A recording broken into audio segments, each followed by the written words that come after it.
commitment to justice and progress. In closing, I would like to extend my heartfelt gratitude to several key contributors to our celebration today. First is to our esteemed judges of the Supreme Court who have served since 2011, and the judges who are currently serving in the court, led by the Honorable Chief Justice as President of the Court and the Honorable Deputy Chief Justice as Vice President of the Court, for their vision in shaping our journey and paving the way for this momentous 12th anniversary. Secondly, to Honorable Lady Justice Njoki Ndung'u and Honorable Justice Isaac Lenaola, whose co-leadership of the organizing committee has been instrumental in bringing this event to life with such finesse. Thirdly, I recognize the dedicated members of the organizing committee whose unwavering support and meticulous attention to detail have ensured the success of our gathering today. To Honorable Letitia Wachira, Registrar of the Supreme Court, whose tireless efforts and commitment have transformed our vision into reality, making this celebration not just an event, but a memorable occasion. To our various registrars, directors, whose collaborative and relentless work behind the scenes helped to make this event a reality. To all the hard-working members of staff at the Supreme Court, the protocol team, media, transport, security, and all staff whose dedication and professionalism shine brightly in all that we do. And finally, to our generous development partners, whose steadfast support has been a cornerstone in strengthening the court's capabilities and enhancing our service delivery. I invite us now to join me in applauding all our judges of the Supreme Court, the President and Vice President of the Court, the Registrar, members of the Organizing Committee, and all that I have mentioned above for their contribution and dedication.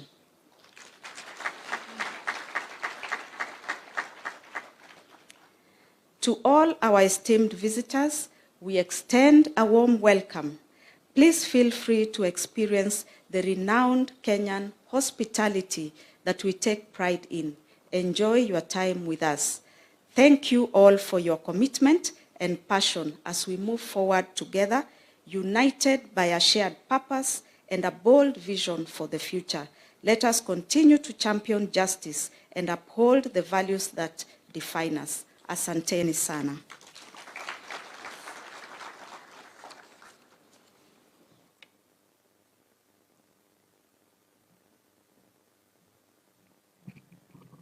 Another round of applause for Honorable Mokaya. She's finished her statement with hospitality, so allow me, Your Excellency, with your permission, to now call on the Governor, Nairobi County, Honorable Johnson Sakaja, who's the host governor, to make a few remarks. Tumpigie makofi akija tafadhali. Karibu.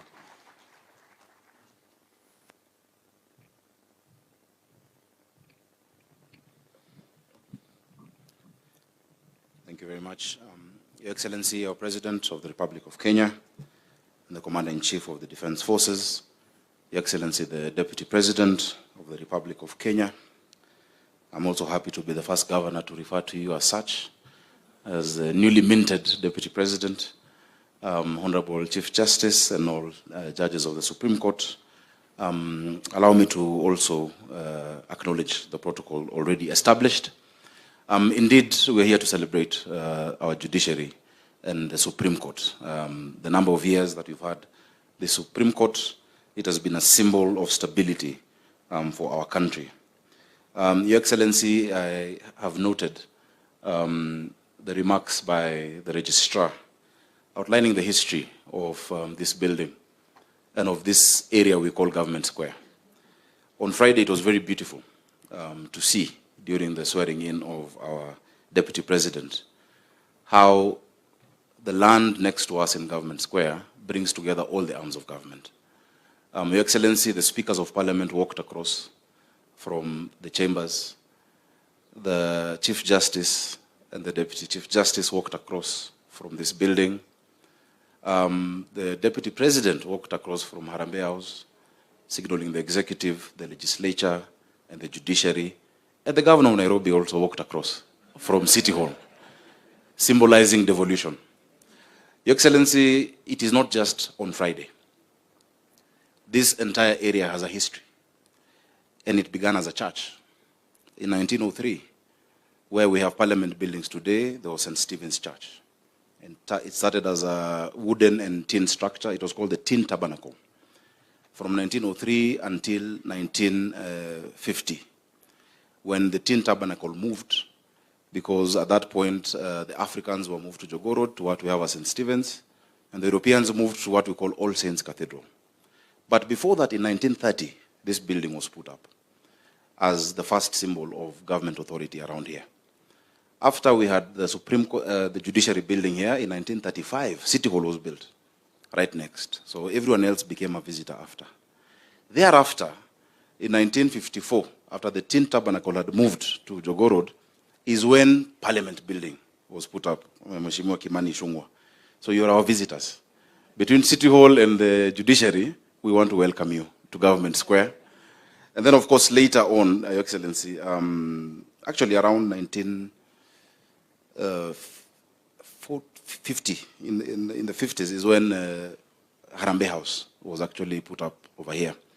I'm very happy with the suggestion that all these arms of government can now come together to really concretize this Government Square. When we saw that ceremony, I think all presidents should be inaugurated here. And we hope in 2027, Your Excellency, we shall come for your inauguration at Government Square. And that I'll also walk across as the governor of Nairobi at that point.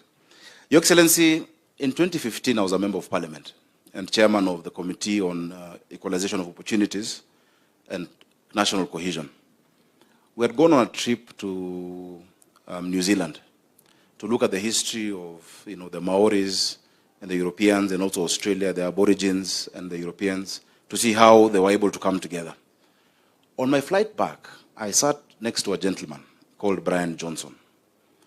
Brian Johnson, because now you have to have small talk. We met in the lounge and said hi, then we realized we share a name, Johnson. And so just small talk, he told me he has a friend who has invested heavily in Kenya.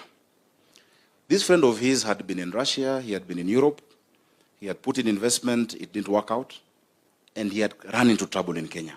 And so when this gentleman learned that I was a member of Parliament, he told me, why don't you meet our friend and have a discussion to see how you can help him. Those days I was a bit powerful. I was the chairman of the ruling party, TNA, so I felt I could help him. This gentleman came to my office at KICC on the 26th floor. We had a cup of tea. He spoke about how Kenya is a great country, how we should market Kenya more. And then he finished and said, thank you, we will see you. And I told him, I thought you have a problem with your, what was called a little investment. He sat back down and told me, if you look at the amount of money we've invested in Kenya, if you look at the risk we've taken, if I needed to know somebody to sort out my problem, I would not invest in Kenya. This country has a strong judiciary. This country has the rule of law. My matter is in court. I am sure it will be adjudicated fairly. That gentleman, Your Excellency, is Steve Jennings, and his little investment is Tatu City. He did not want to know anyone, but he knew because you have a strong and firm judiciary, we have the rule of law, we have a court that can stop a presidential inauguration, and also a court that can quickly, swiftly, following the due course, swear in a deputy president. After other institutions have finished their work, Kenya is a destination for investment. He told me, Your Excellency, he told me that even if he was given free land in some of the neighboring countries because of diplomacy I shall not mention, even if he got free land, he would not move there. Because a change of regime would mean risk to his investment. I really want us to appreciate the judiciary of the Republic of Kenya. Because, Your Excellency, without them, this would not be a destination for investment. We congratulate you for the number of years that you've had. We have had ups and downs in this country, but everyone has always known that there will be objectivity in your findings. But your objectivity also must not mean popularity. it must mean just doing the right thing. I was thinking this morning when I came, what does it feel like to be a judge of the Supreme Court? I don't know, Emeritus Mutunga, how does it feel like? Chief Justice Maraga. It's almost a godlike. The finality of your decision. You know? I would draw you to one of the points by Khalil Gibran on punishment and crime. And he speaks to it. That must be exercised in a way that is judicious. Because ultimately, the ultimate judge is God. I really admire the judges of the Supreme Court that we have. You exemplify, that attribute that this country must be. And even us in other arms of government, we look up to you. On behalf of governors, I thank you because you have stood for devolution. You have supported devolution in this country. I remember as a senator marching to court, we frog marched our speaker. He didn't want to go. He's now a governor, Lusaka, he's governor again. We told him, you must go. Because at that point, we felt devolution was under threat. The deputy president was also there, marching to the court, Professor Kindiki. But we found solace. And many times, the judgments will not be popular to us or acceptable, but they must be respected. And so I am happy that we have judges who are immune to popularity. You don't have to make a decision whether that is popular. Leave popularity to President William Ruto, Professor Kindiki, PCS, and ourselves. We are the ones who want to be popular with the people.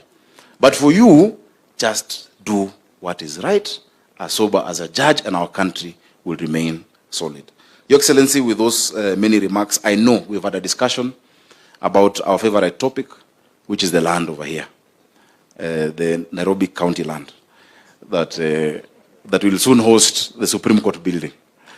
I had mentioned that I have never been a client of the Supreme Court. I don't intend to be in my individual capacity soon, unless I vie for presidency one day, you never know. But in my individual capacity, no. And so I would not want to be out of favor with the Supreme Court. The land over here, you have pronounced yourselves, and the Constitution, Article 62 says all unalienated public land, as at the point of promulgation of the Constitution of Kenya, is vested with the NLC and with the county government. For us to do that proper allotment, following the procedures, to have a new Supreme Court building would be something that we'll all be proud of as a legacy of President William Ruto, myself, and the Chief Justice. So please count on our support. And also, Madam Chief Justice, you're the chair of our Nyumba Kumi over here, being the first resident. Please convene us once in a while. Convene your neighbors at City Hall, at Parliament, and at the Executive, even for a cup of tea. We'll be very happy to come. With those many remarks, Karibuni in Nairobi. I've been asked to welcome you to Nairobi, though I know all of you live in Nairobi. But I'm sure it feels nice to be welcomed by the governor of Nairobi every so often to your home. Asanteni sana, and may God bless you.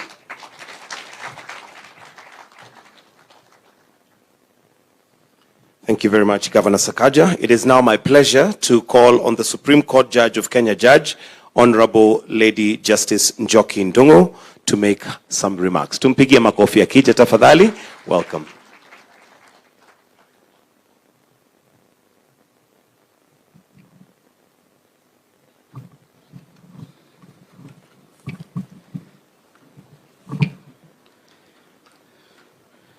His Excellency William Samoei Ruto, President of the Republic of Kenya, the Deputy President, Honorable Professor Kithure Kindiki, the Honorable Chief Justice of the Republic of Kenya, Lady Justice Martha Koome, Honorable Chief Justices of various jurisdictions, Deputy Chief Justice Lady Justice Philomena Mwilu, Prime Cabinet Secretary, Musalia Mudavadi, the Governor of Nairobi County, brothers and sisters, judges, distinguished guests, ladies and gentlemen. It is my honor and privilege to welcome you all to the Supreme Court at 12 Jurisprudential Conference.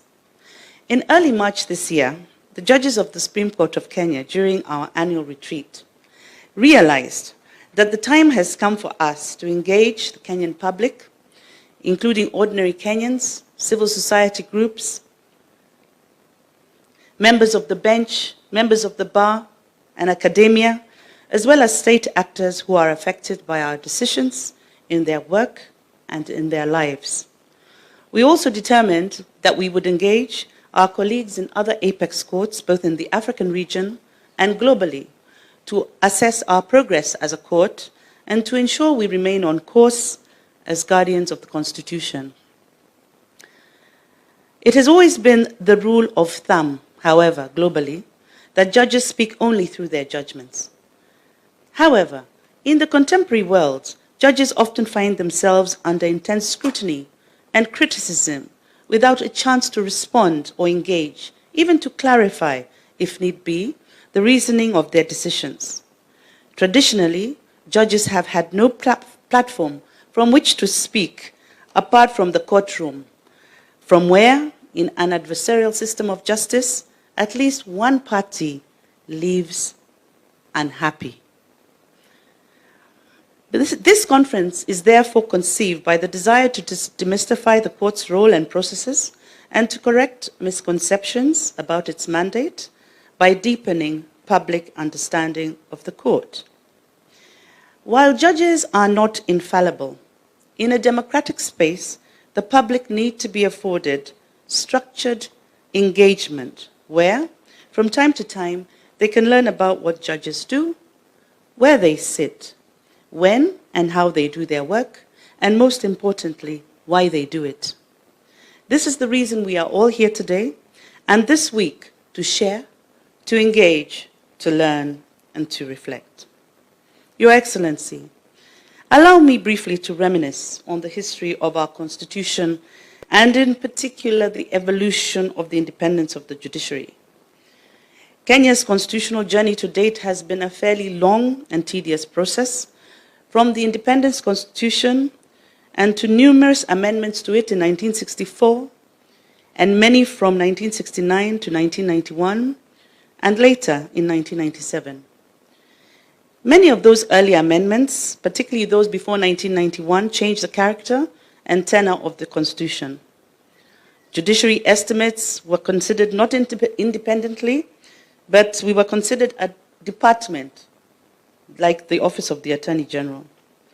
The security of tenure of judges was removed, drastically and adversely affecting judicial outcomes, with judges being appointed and dismissed at will by the President, and calls would come in at night from political actors directing what judges should do the next day. These were dark times indeed. Thankfully, this is no longer the case.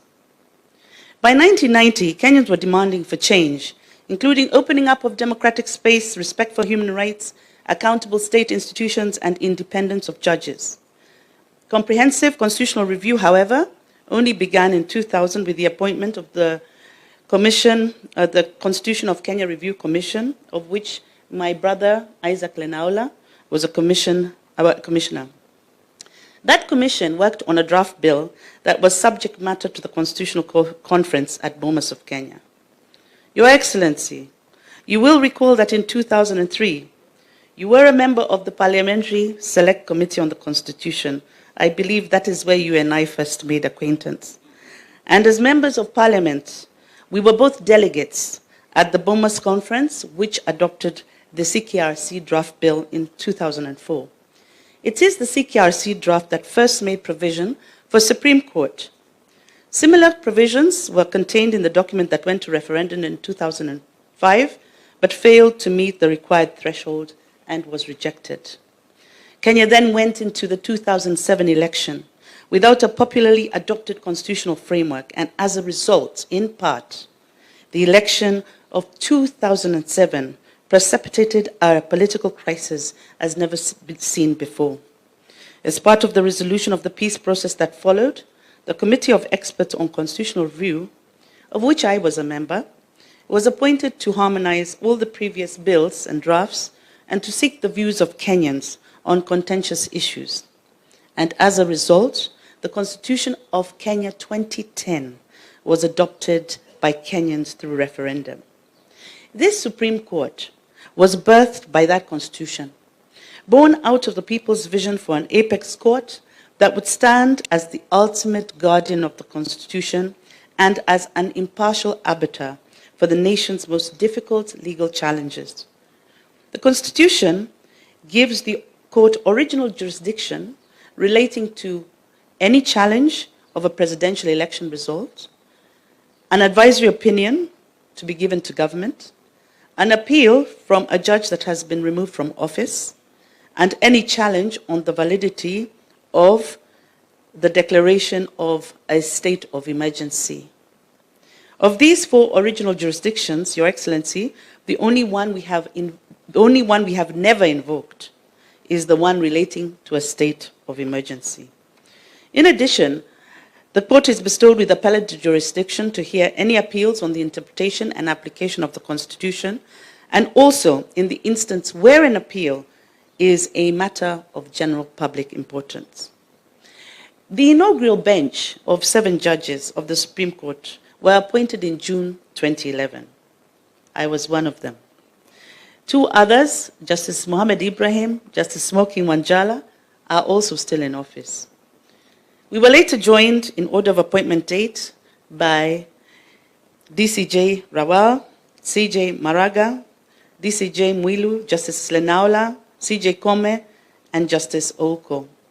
At this time, CJ Mutunga, DCJ Baraza, DCJ Rawal, Justice Philip Tunoy, Justice J.B. Ojwang have since retired. But going back to that inaugural bench, there were many challenges setting up a new court. When we first came here to report on duty, we found, as a totally new court, there were no offices for us to sit in, other than that of the Chief Justice, because even the Deputy Chief Justice was new.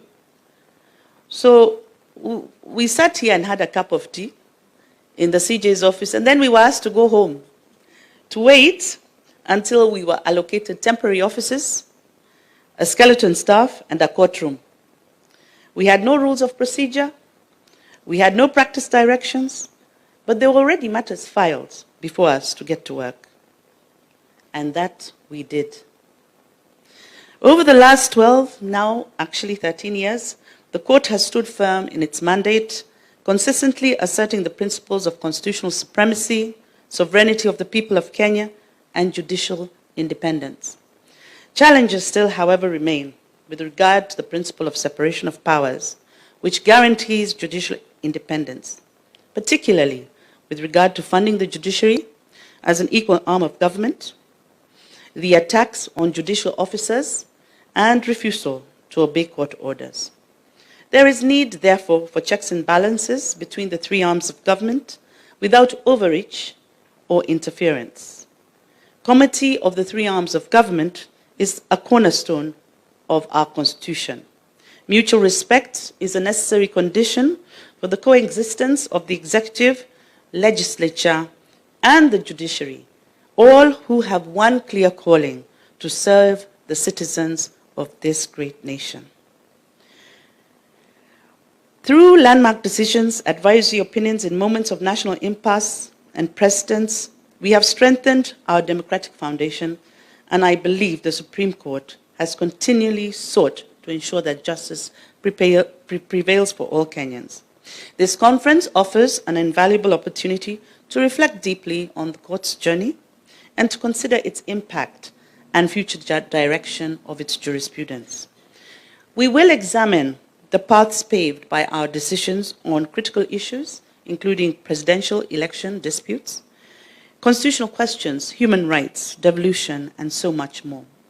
The range of conference activities include public lectures, panel discussions, moot courts, interactive exhibitions, and stakeholder engagements, where we seek to enrich understanding and encourage dialogue about the future of the Supreme Court. As we embark on this conference, may our discussions be rich and enlightening. May they inspire fresh perspectives and reinforce our shared resolve in upholding the values enshrined in our Constitution. I thank you all and welcome you all once again to the Supreme Court at 12 conference.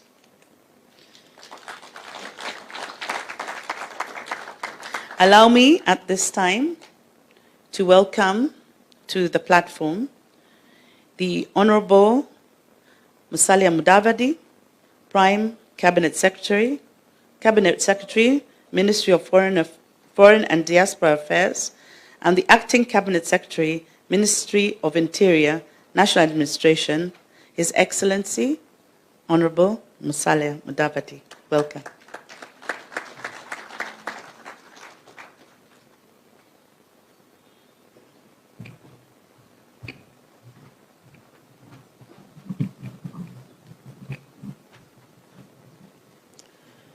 Your Excellency, the President of the Republic of Kenya, Honorable William Samoei Ruto, Your Excellency, the Deputy President, Professor Kithure Kindiki, the Honorable Chief Justice Martha Koome, esteemed judges present, and our Chief Justices Emeritus, Professor Willy Mutunga and Justice Maraga, distinguished participants, guests, colleagues, ladies and gentlemen. When you have a privilege to speak to such an audience, you don't want to have anything that is off record. So I just thought I should make some very formal remarks. Since its establishment in 2010, the Supreme Court has been the final arbiter on issues of justice that go to the heart of our national conscience. The matters you discuss here today, from the traditions of apex courts to the nuanced balance of judicial independence and accountability, are central not only to your mandate, but to the very core of our democratic system. The Supreme Court is more than the apex court. It is the conscience of our Constitution. The Constitution of Kenya guarantees the independence of our three arms of government. Yet, while we are independent, we are not isolated. We are distinct, yet we are part of the same fabric that is Kenya. Our citizens do not separate us into the judiciary, executive, and legislature. They see only one government. And the expectation is for a government that works as a unified body to serve their interests, their needs, and their aspirations. Ladies and gentlemen, while the arms of government are independent, we serve the same citizens and the same republic, and as such, inevitably, all arms are interdependent. I urge each of us gathered here, within the judiciary, the executive, and the legislature, to champion this spirit of interdependence in our approach to public service. As members of the judiciary, I also urge you to continue taking a firm stance against corruption. The Supreme Court has the power to set precedents and to reinforce the standards of integrity and fairness that echo through all sectors of our government. I appeal to all of us in public service to be beacons of honesty and transparency that our citizens look up to and expect. The Supreme Court is the keeper of the promise of democracy and justice. Every decision made here impacts not just today's Kenya, but the Kenya of generations to come. Today, we are on a journey together. The Supreme Court does not exist in a vacuum. It exists in a society to serve the society. The African proverb, which you all know, reminds us that if you want to go fast, go alone. If you want to go far, go together. Let us be steadfast partners in building a just society, one where the rule of law protects every Kenyan and guarantees their rights and freedoms. As we continue in this partnership or interdependence, let us commit to strengthening our institutions, enhancing the capacity of our staff, and encouraging a renewed spirit of service to wananchi and for the national interest. This is our collective duty. Together, we can realize a more just, prosperous, and equitable Kenya. Thank you. I was told that I will now have the very rare opportunity to invite the Lady Chief Justice to the podium. Thank you.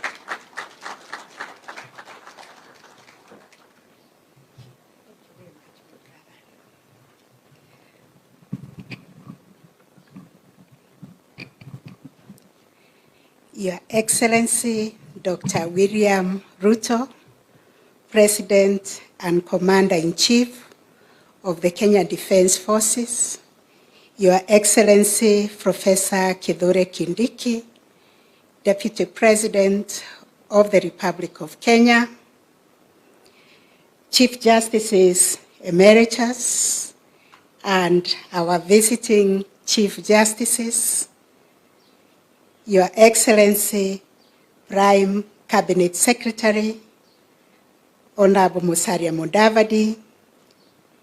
Allow me also to acknowledge the protocol that has been set and abide by it, and recognize my brother and sister judges from the Supreme Court, from all the courts, and all the visiting justices, and our esteemed members of the Judicial Service Commission, distinguished delegates, ladies and gentlemen, good morning.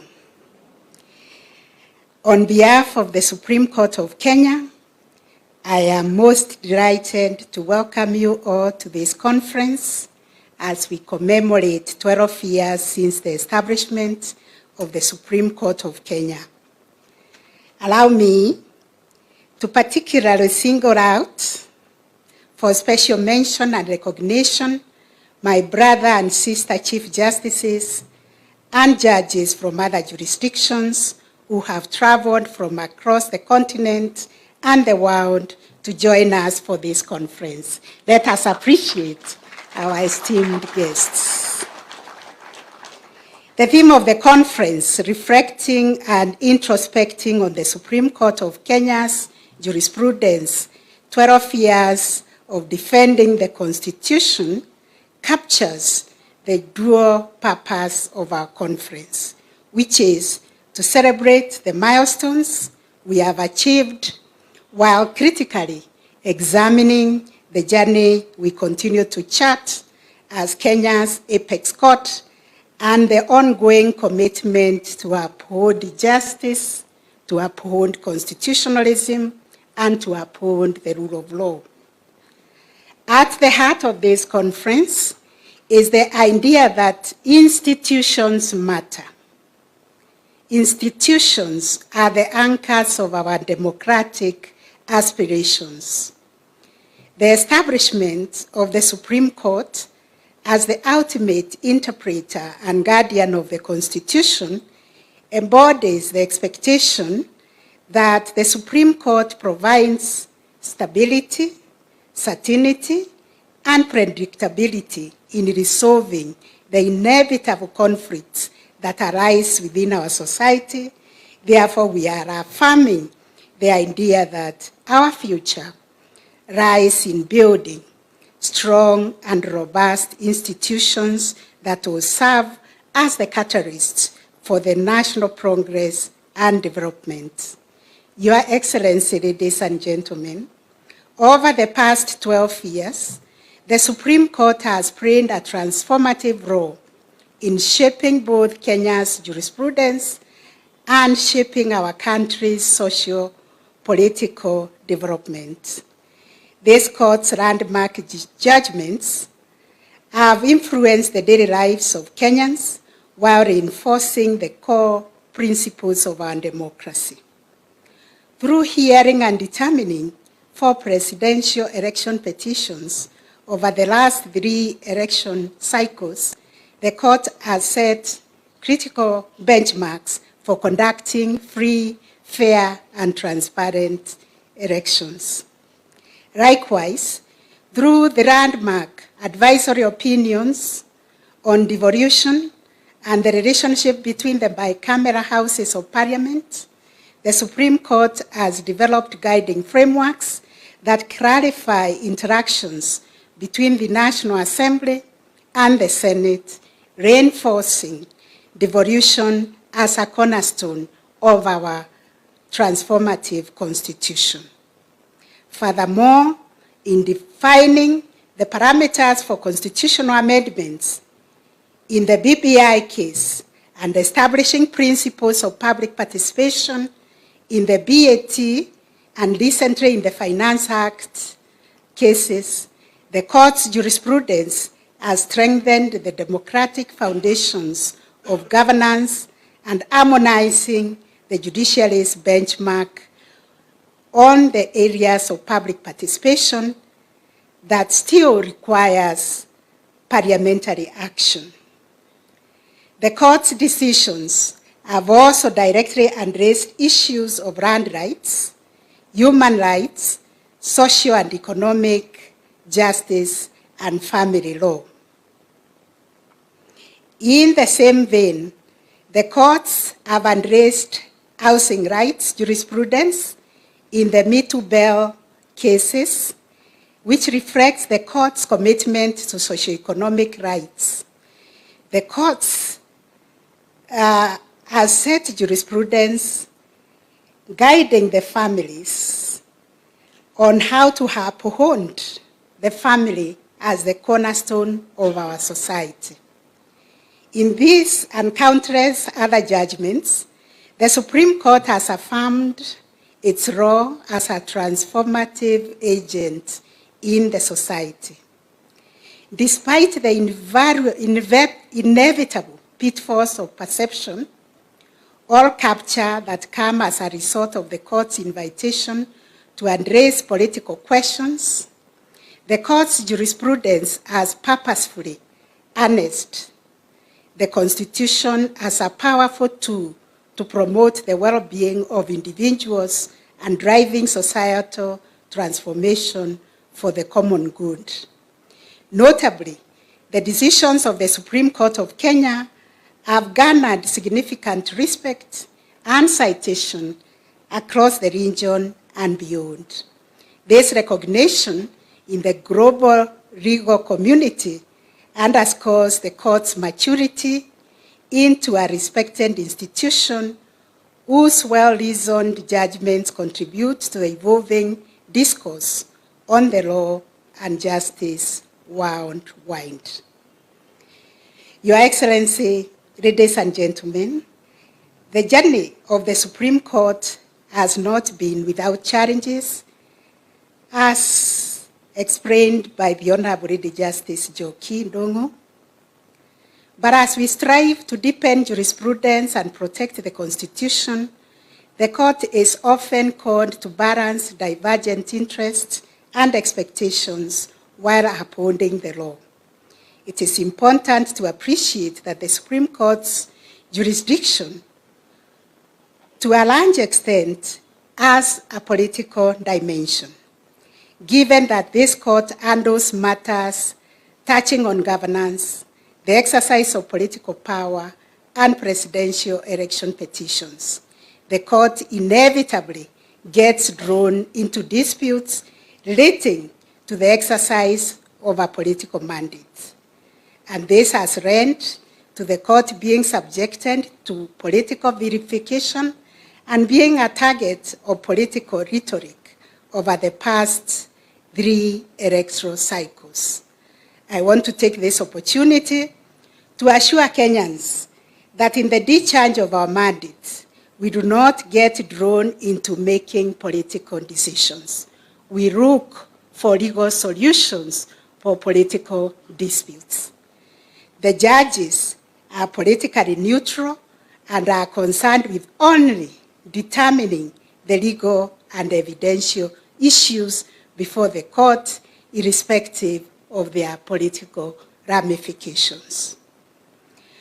Going back to the history, that informed the jurisdiction vested in the Supreme Court, particularly the exclusive jurisdiction to hear and determine presidential election disputes, there is need to sustain public confidence and trust in the Supreme Court.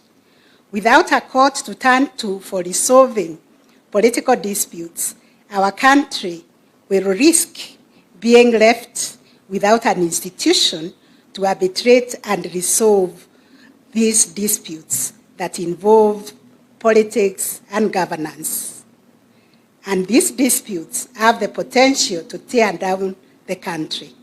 I therefore urge political players and other Kenyans to reinforce and build public confidence in the work of the judiciary and the Supreme Court.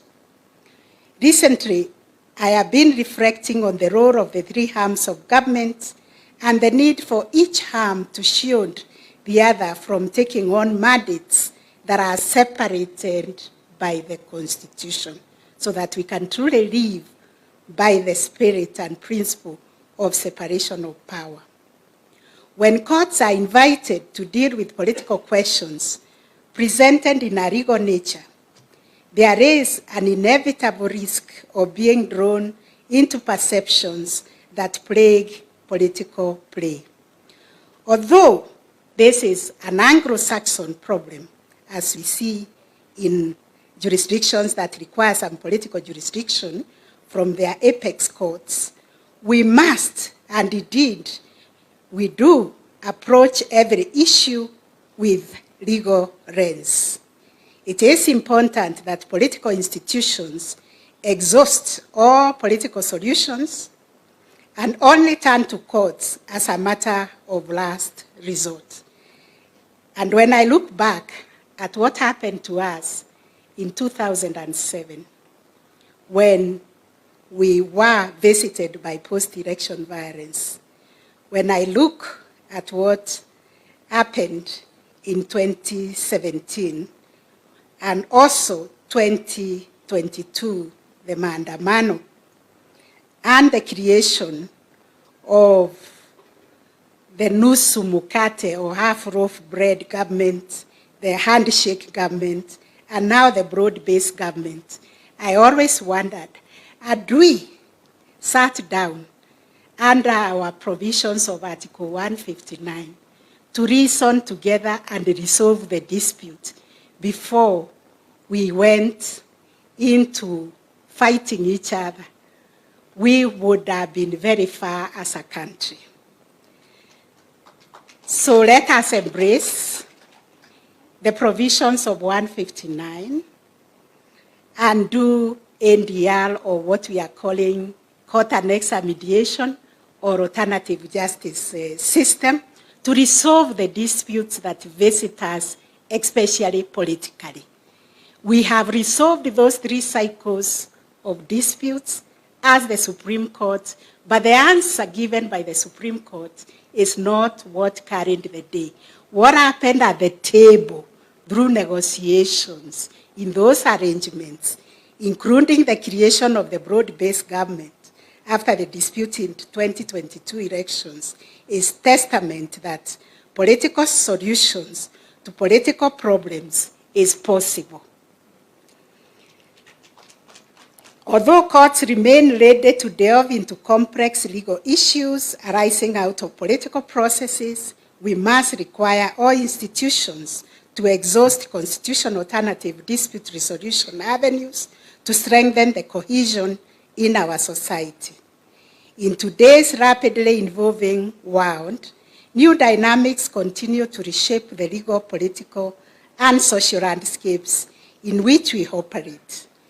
Challenges such as deepening social inequality, the urgent realities of climate change, political competition, which introduce complex issues that demand careful navigation and thoughtful judicial responses.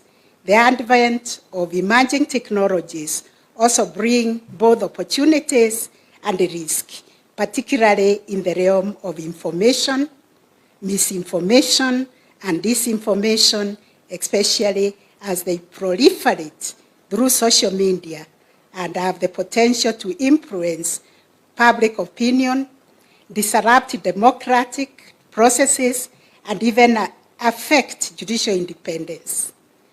For the Supreme Court to continue fulfilling our mandate effectively, close interinstitutional and collaboration and support are vital. Upholding the rule of law and protecting constitutional rights is a collective responsibility that calls for cooperation and respect among the judiciary, the legislature, and the executive, and other state agencies.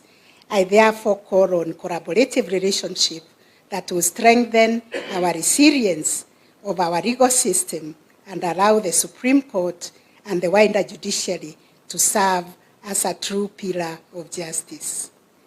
As an institution of this stature, we rely on the support we receive from the members of the public. Through their confidence, we are also able to serve the Kenyans while aware that the mandate we exercise comes from them.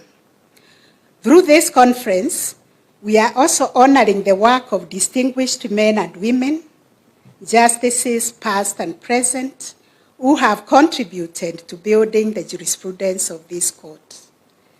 Each justice, as Justice Joki has enumerated, has shown that the tremendous responsibility of safeguarding the Constitution and ensuring that justice is served without fear, favor, or prejudice. I can say it publicly that the justices of the Supreme Court are men and women committed to upholding the values and principles of our Constitution. This commitment is not merely rhetorical. It is a responsibility that each of them carries, and one that we do not take lightly. Their work is often solitary and demanding, yet they consistently uphold their judicial oath and do so with honor and integrity.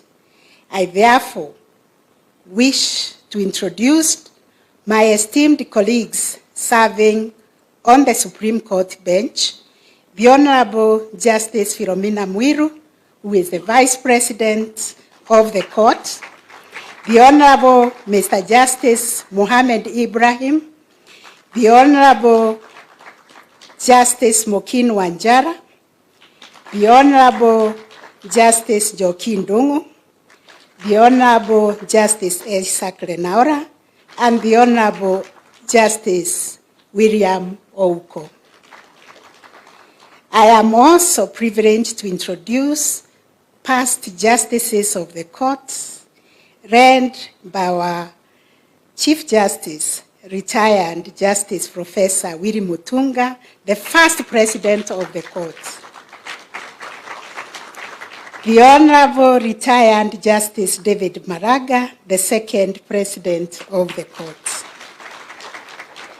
Honorable retired Justice Dr. Nancy Mbalasa, the first vice president of the court.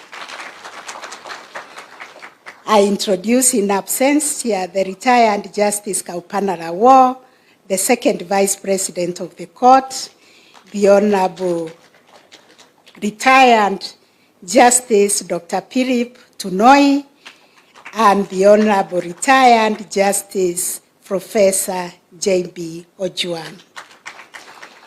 It is these men and women, the current and the former justices of the court, whose jurisprudential contributions have been instrumental in building a legacy of justice and constitutional fidelity that is associated with the Supreme Court of Kenya. Supporting these justices are the registrar, deputy registrars, law clerks, and numerous court staff, both past and present, who make the court's work possible. Their efforts behind the scenes are indispensable for they ensure that the Supreme Court can fulfill its mandate to the highest standard. To all of you, asanteni sana. And in conclusion, as we celebrate 12 years of the Supreme Court's work and impact, we are conscious that the road ahead requires our renewed vigor, our unity of purpose, and a deep-seated commitment to justice. I take this opportunity to assure Kenyans and all of you present in this conference that the Supreme Court of Kenya will stand rock solid as a constant guardian of the Constitution and the rule of law in changing times. The court will continue to be a beacon of justice, a champion of constitutionalism, and a defender of the rule of law going forward. I encourage each one of you to engage fully in the sessions that follow, contribute your insights because we are here to learn so that we can collectively shape the future of the Supreme Court of Kenya.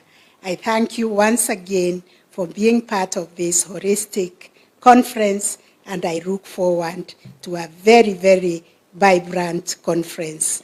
And with those remarks, ladies and gentlemen, Your Excellency, the President of the Republic of Kenya, it is my honor, a very, very singular honor, for me to invite His Excellency, the Deputy President, Honorable Professor Kithure Kindiki, to come and give his remarks. Thank you very much.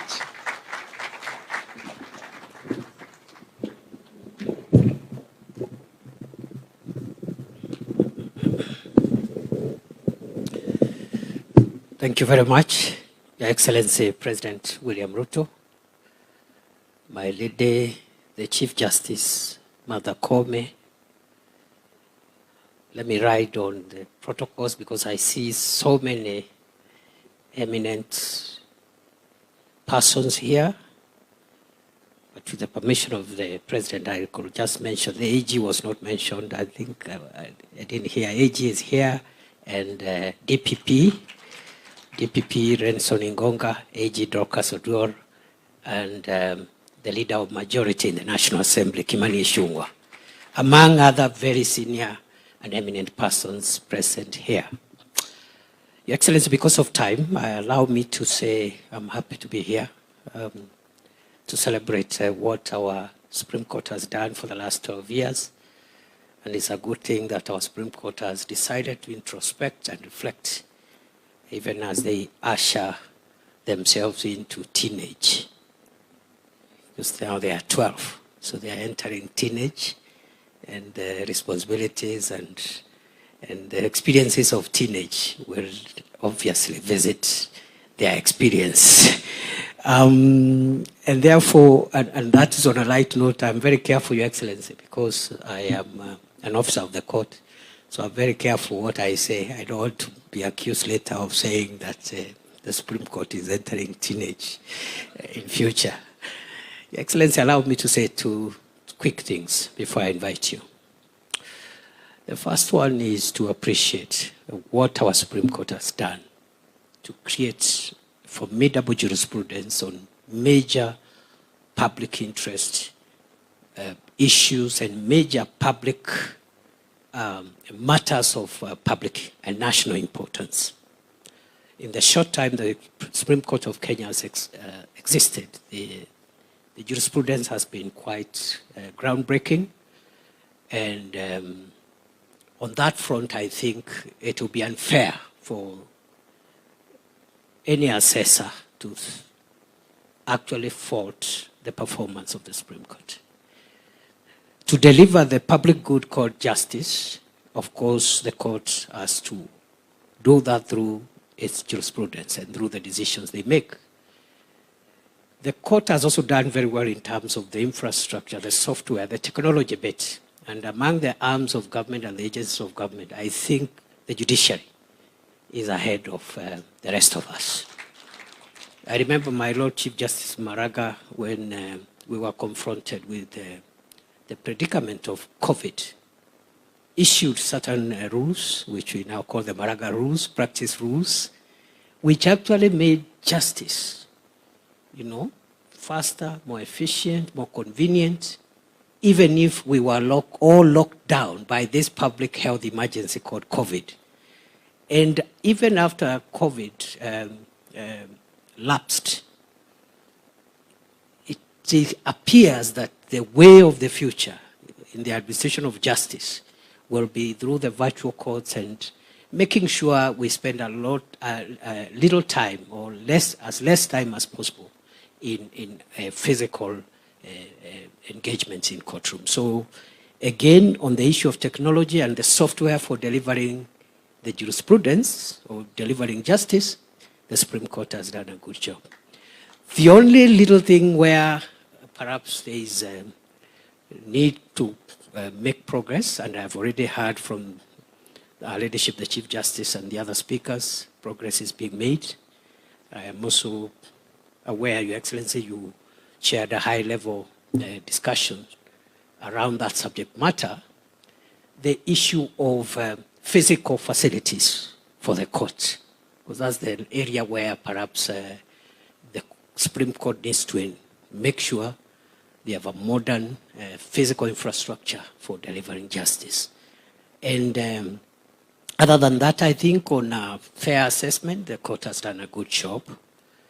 The second and last issue, Your Excellency, I want to mention is I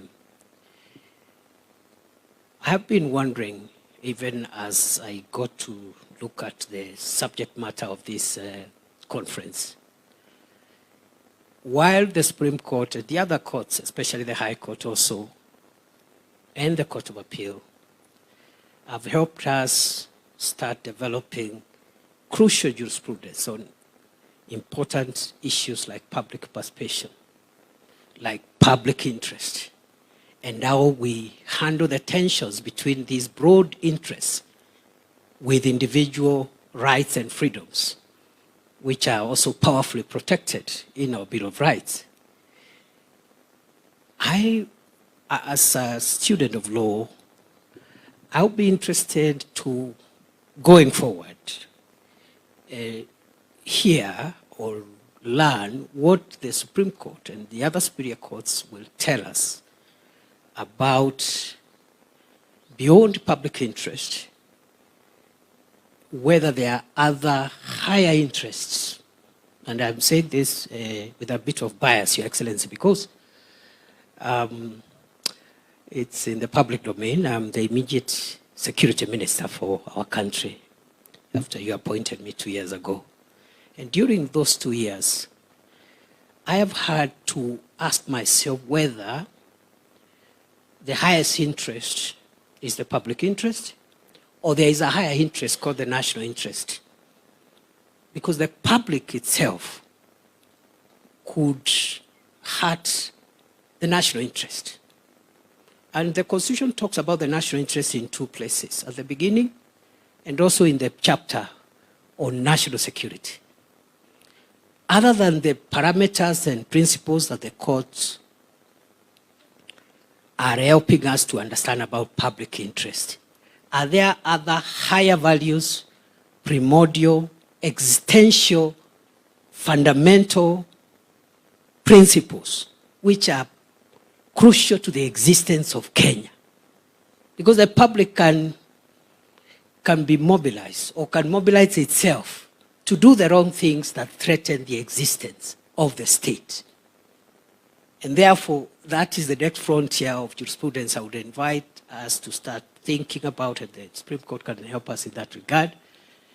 And very finally, I think the Chief Justice and the other speakers have ably brought out how we minimize the tensions between independence of the arms of government and the interdependence of the arms of government. That tension needs to be cleaned up a bit so that we do not hurt the four aspects of independence, especially for the judiciary: operational independence, administrative independence, financial independence, and decisional independence.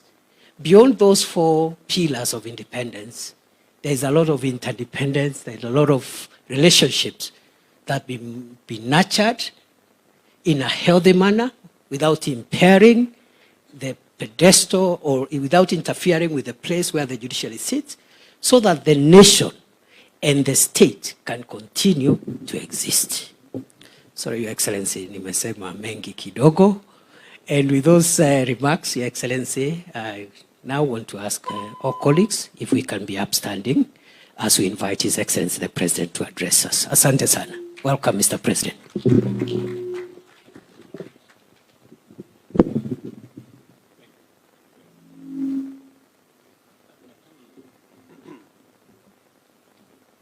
Thank you very much, Mr. Deputy President. Please, let's take our seats. Mr. Deputy President, Your Ladyship, Chief Justice of the Republic of Kenya and President of the Supreme Court, Prime Cabinet Secretary, DCJ, our Attorney General, the Director of Public Prosecutions, Justices of the Supreme Court, Justice Willie Mutunga, Chief Justice Emeritus, Justice Maraka, Chief Justice Emeritus, Madam Nancy Barasa, distinguished ladies and gentlemen, good morning. I'm Jambo. I'm truly happy to be here this morning. I know you have convened this meeting, as was explained to us, to reflect about 12 years and to listen to stakeholders, people who are affected by your decisions, people who, in one way or another, become part of the court system. And unlike Sakaja, who has never been a client at the Supreme Court, I am a very consistent client at the Supreme Court. I have been brought before Chief Justice Mutunga. I have been brought before Chief Justice Maraga. I was the other day before Chief Justice Koome. And as things would be, sometimes I get favorable judgment, sometimes I don't. But in all cases, I have abided by what the decisions of the Supreme Court were. And therefore, it was, if there was a person to, as a stakeholder, to give an assessment, I think I qualify to be among the few people who have been before the Supreme Court many times. The Chief Justice referred to the 4 presidential elections that have been adjudicated by the Supreme Court. In all the 4, I have been a client. I was in there. And therefore, it is an honor for me to join you in commemorating 12 years since the establishment of Kenya's Supreme Court, an iconic institution that, along with devolution and the Bill of Rights, stands as one of the most transformative innovations in our progressive 2010 Constitution. As Kenya's apex judicial body, the Supreme Court is entrusted with the sacrosanct mandate to uphold and promote the purpose and principles of our constitutional order.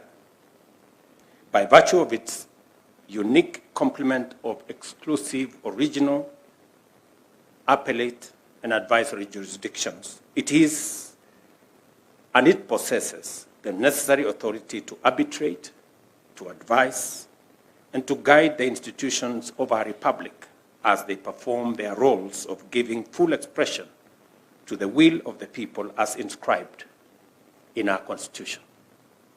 The Supreme Court, therefore, serves a powerful symbolic role as the highest representation of the values and institutions of justice in our land, and the fulfillment of people's determined quest for a judiciary grounded in inclusivity, fairness, justice, and constitutionalism. It was designed not merely to interpret law, but also to resolutely underwrite and defend justice for all Kenyans. 14 years after the promulgation of the Constitution, we continue on the journey of implementing the vision for a stable, secure, prosperous, open, and democratic society grounded in freedom, justice, and the rule of law. And central to this monumental endeavor is the Supreme Court, which has guided the judiciary in orienting the national ideology towards the legitimate pursuit of every aspiration and resisting the temptation to compromise our values for the illusion of political expediency, however well-meaning. 12 years after its establishment, it is difficult for us to imagine how the Republic of Kenya existed for many decades without a Supreme Court. It has helped us reject the many false dichotomies that once constrained our policies and politics, including the belief that freedom must be sacrificed for security and that democracy and stability are mutually exclusive, or that sustainable development is the monopoly of the centralized government. You've heard Sakaja speak very eloquently about what the Supreme Court has done on matters devolution. It is therefore fitting that this conference invites us to reflect on the Supreme Court's jurisprudence over the past 12 years.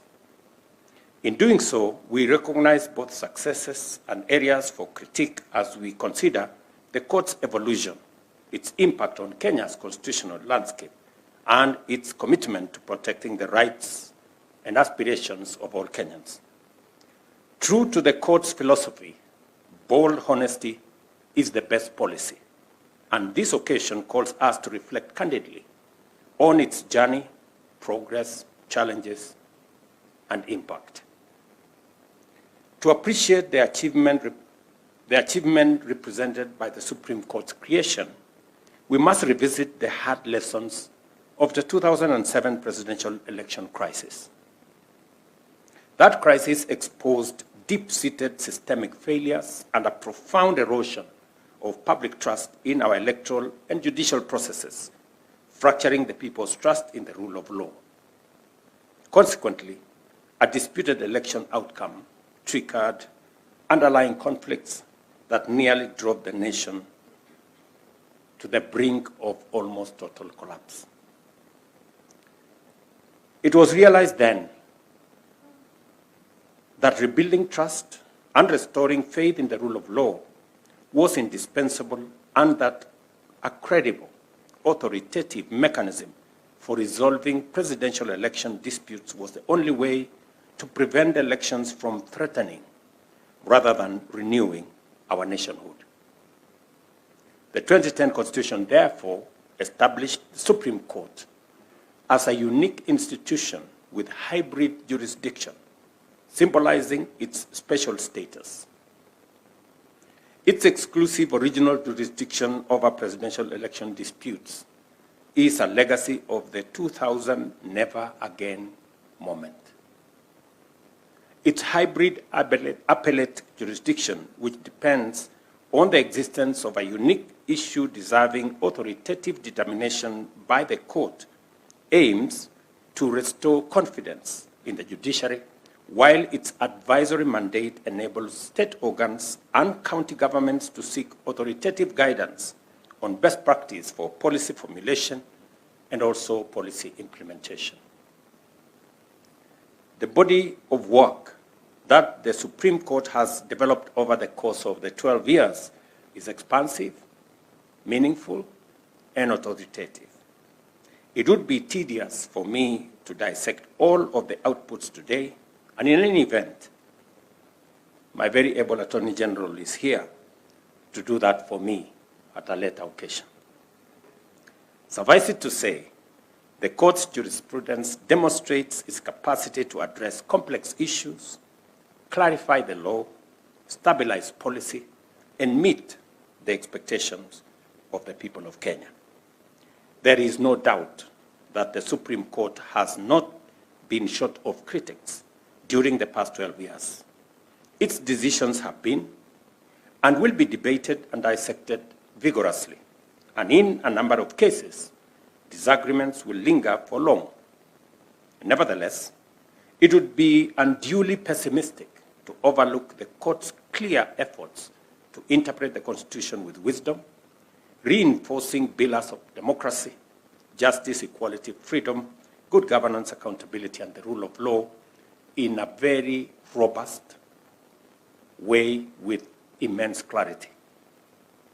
Sometimes citizens, including myself agree. Sometimes we don't. But we are bound to respect. It has pronounced itself on a broad range of pertinent issues across legal landscape, and in so doing, entrenched certain principles and values as non-negotiable procedural and substantive elements of good policy.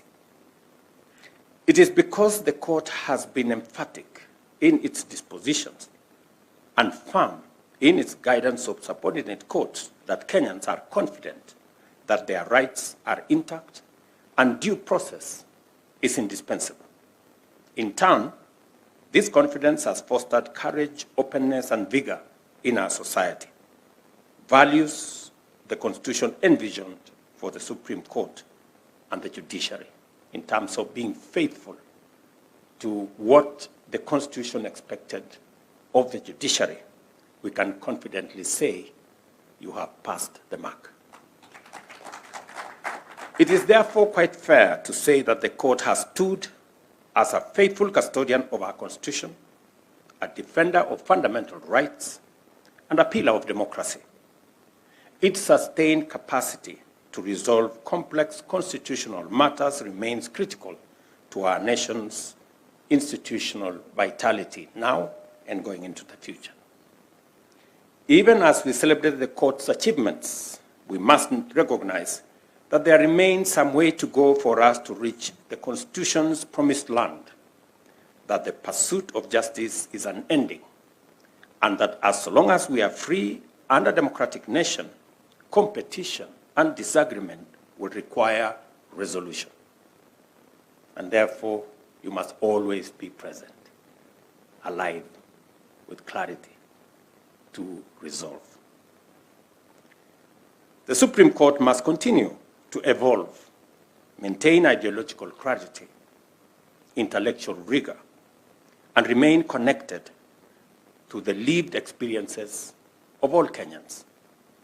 A forward-thinking, innovative, and responsive court is essential for addressing the complex challenges of our time. Allow me to just say something in that context, especially on the paragraph I've just elaborated, that we live in a very dynamic world. And it's not always that I find an occasion where I am before the Chief Justice, DCJ, or the Justices of the Supreme Court. And as a citizen, to try and, speak to some of the issues that sometimes, engage my mind.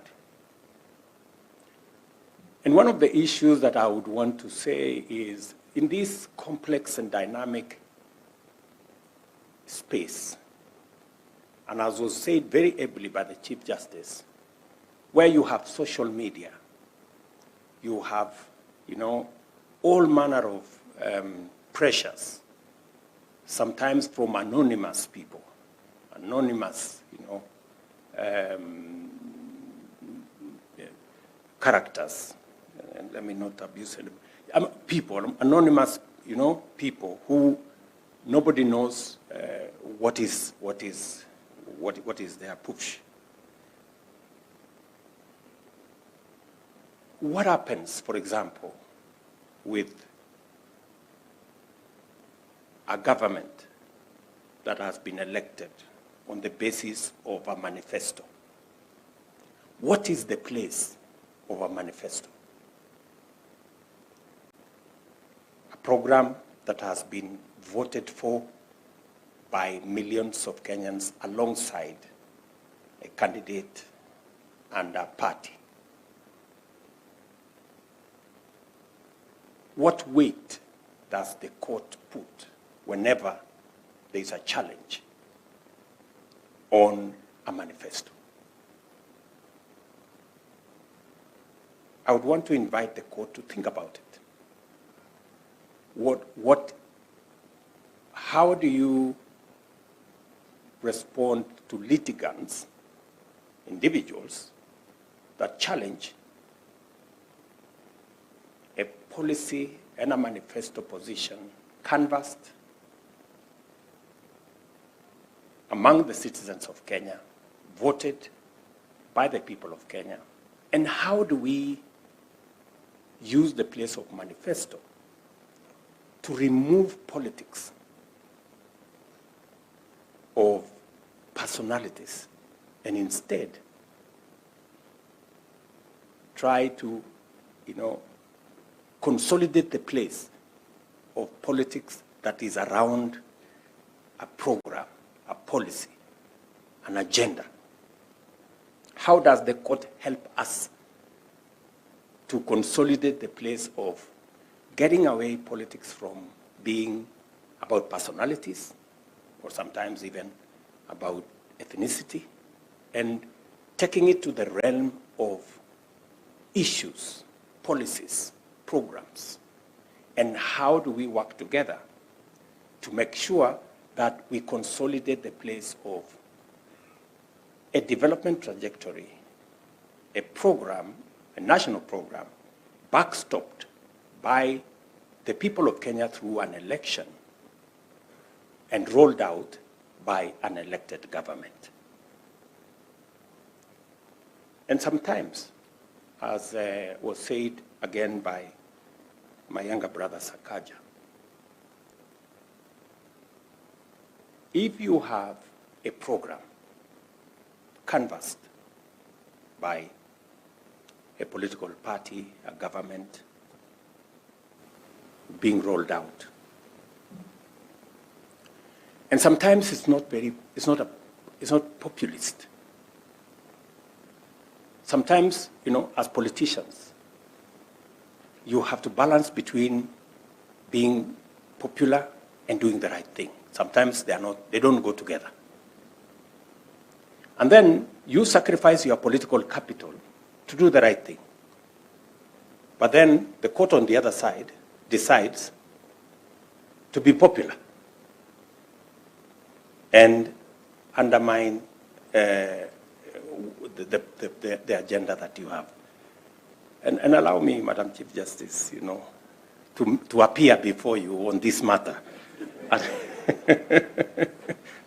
And I hope I am not abusing the court process, on this matter. I'm just trying to, in a very simple way, to put my thoughts across so that, maybe the court can apply its mind to it and help us, chart this course as Kenyans. Because it's me today, it's somebody else tomorrow, it's the next person the next day. And we all must think about this. So that particular matter is sometimes is a matter that informs some of the things that we do. And I am a layman, but we're told that the court also makes decisions. Sometimes they have to factor in public interest. Where does public interest, populism, playing to the gallery, where is that? How do we nuance it so that it is managed properly and we don't drop the ball. So this is just thoughts, and I'm really happy that Madam Chief Justice has said it clearly that we need to consult more, as institutions. What has become clear during the course of constitutional implementation and in the life of the Supreme Court is that notwithstanding the principle of separation of powers and the need for checks and balances, cooperation between organs of government and among state institutions is necessary, is also desirable, and this is for the promotion of national interest and constitutionalism. And that brings me again to the matter that was canvassed by my deputy here.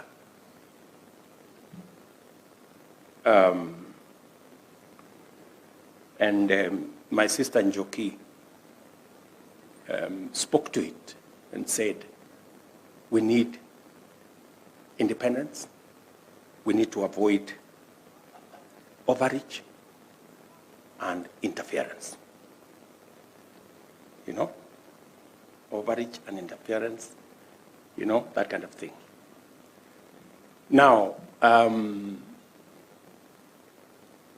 we must be careful as the executive to avoid overreach and interference.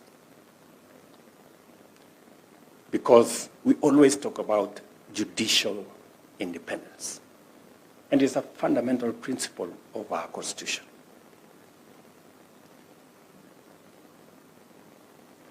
And there is a remedy for executive overreach, because the judiciary will do something about it. But what happens when we have judicial overreach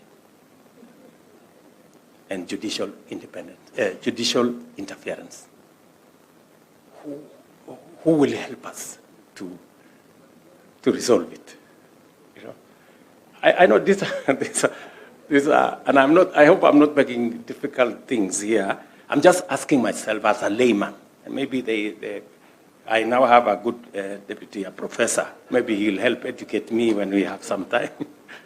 But again, I would really want to ask ourselves, and so that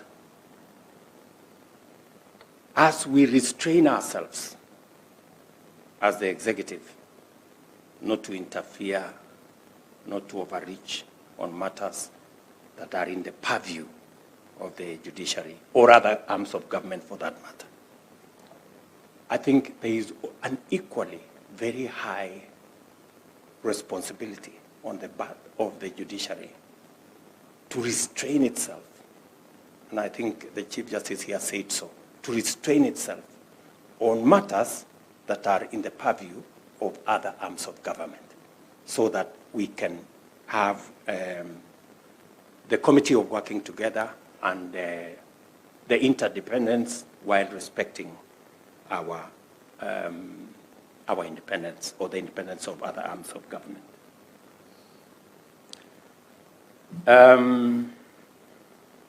Such moments are rare, when you have the ears of the judiciary. I think I have said the three things that I really wanted, just as a citizen, to juggle the minds of our judicial leaders and judicial officers, so that we can work together in this space. Effective collaboration, this is what I'm talking about, in the national interest. And you heard my deputy say, there is public interest, which sometimes is about maybe what the social media has said. What the social media has said, is it public interest? What is it? We need to, there must be a balance. And then there is national interest. These are propositions that we need to think about so that we can carry it along in our jurisprudence and also in our life as a nation. No single institution or organ is entire of itself or viable in isolation. I'm encouraged by the increased confidence with which various arms of government are exploring areas of partnership and collaboration. And by so doing, we are breaking long-standing barriers to unlock the power of institutional synergy. There's a lot that we can achieve through institutional synergy, finding ways that we can make all the institutions work. And I agree with the Chief Justice that we must build strong institutions that can withstand even weaknesses of individuals. That sometimes, because we are human, sometimes individuals may be weak, but if you have strong institutions, they can even carry weak people across or stop tyrants also. Strong institutions can stop rogue people from also taking advantage of the system. And as we have consistently and repeatedly demonstrated, such partnerships are beneficial when pursued transparently and in public interest. Through this approach, the executive has found opportunity to engage the legislature and judiciary over the national budget, and also to support the expansion of judiciary's infrastructure, among other consultative endeavors. And today morning, we had a conversation with the Chief Justice and the leadership of the judiciary on some of the aspects of modernization of our judiciary. And I must say, with a lot of clarity, that the judiciary has been phenomenal in its application of technology to deliver on its mandate. They have done a very commendable job. That e-filing and making sure that even decisions can be made online has really enhanced the efficiency of the judiciary. And the rest of government need to come along. And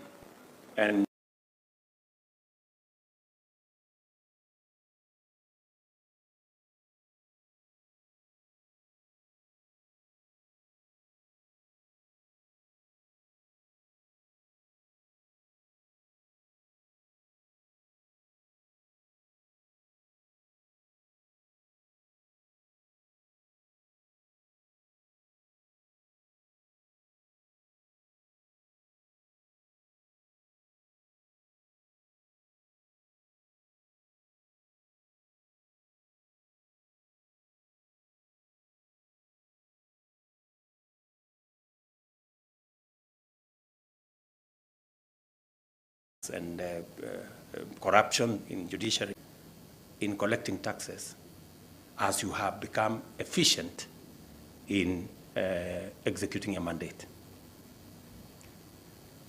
We remain committed to partner with the judicial and legal fraternity in building a more accessible, empathetic, and efficient judicial ecosystem which delivers justice to all in a timely, fair, effective, and accessible manner. Each branch of government plays an important role in supporting the Supreme Court as it leads the judiciary in delivering justice. We are committed to working alongside the judiciary to continue developing a judicial system that honors the aspirations of Kenyans and upholds our Constitution, reinforcing the foundations of our democracy.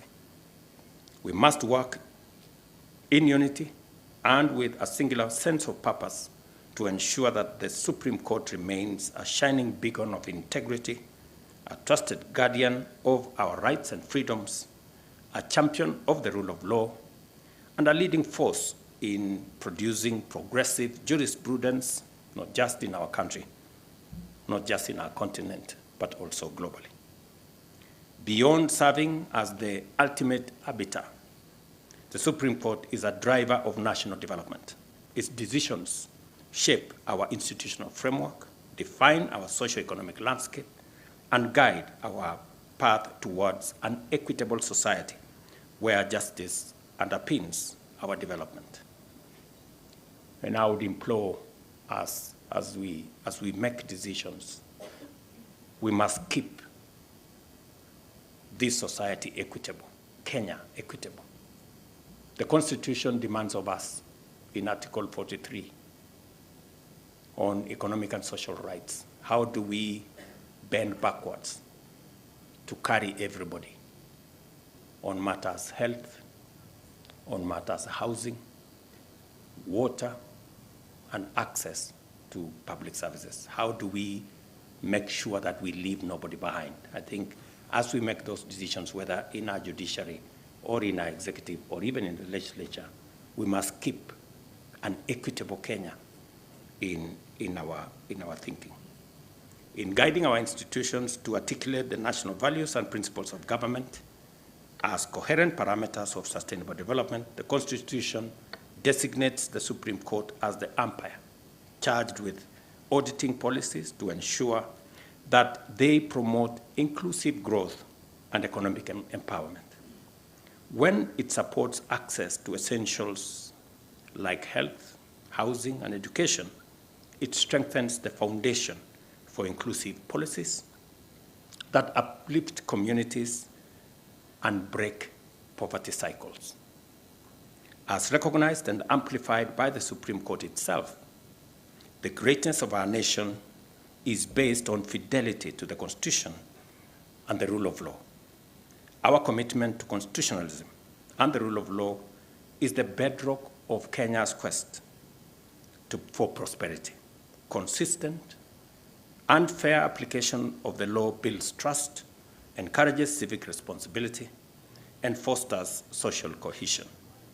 By championing a jurisprudence that simultaneously upholds fundamental rights and freedoms while supporting development, the Supreme Court helps Kenya achieve Vision 2030 and also our bottom-up economic transformation agenda.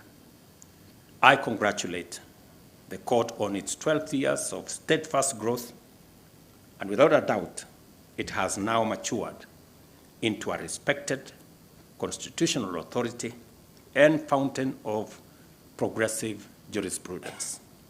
I encourage the court to sustain its progress and become a global beacon of judicial wisdom, constitutional clarity, and foster developmental dynamism.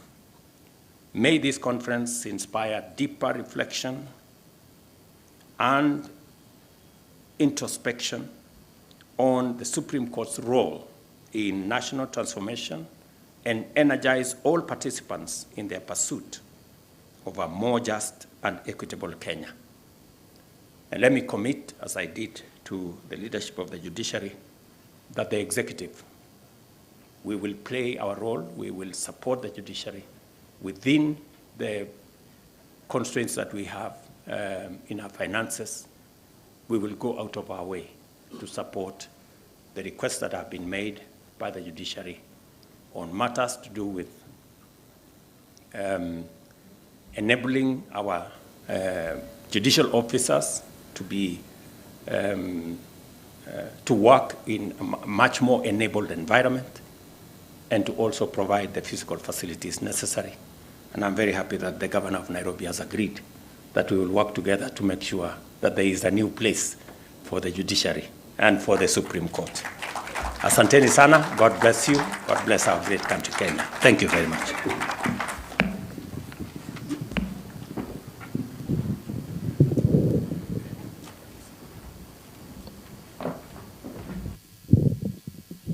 Another round of applause for His Excellency. And with your permission, Your Excellency, we'll have the national anthem to wind up. Then after that, we'll have a very brief photo session just outside by the stairs. So I'll request that after the national anthem, we kindly hold our positions until directed otherwise. But for now, the national anthem.